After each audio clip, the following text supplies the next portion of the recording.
ఊర్లో శ్రీరామనవమి ఉందంటే డెకరేషన్ చేస్తున్నాం. అయితే జెండాని పైన కట్టాలని పైకి ఎక్కాము. ఇదో ఈడు చూడండి, ఆ గ్లాసులో పానకం అనుకొని పెయింట్ నోట్లో పోసుకున్నాడు.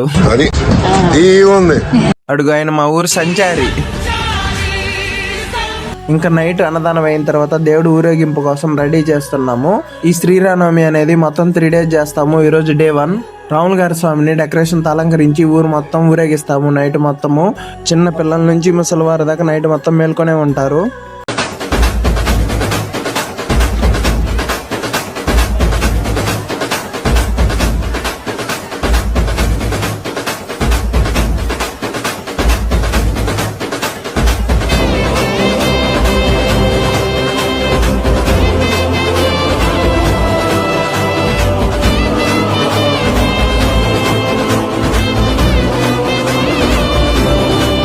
సరే ఉంటా మరి, డే 2 వీడియోలో కలుద్దాం.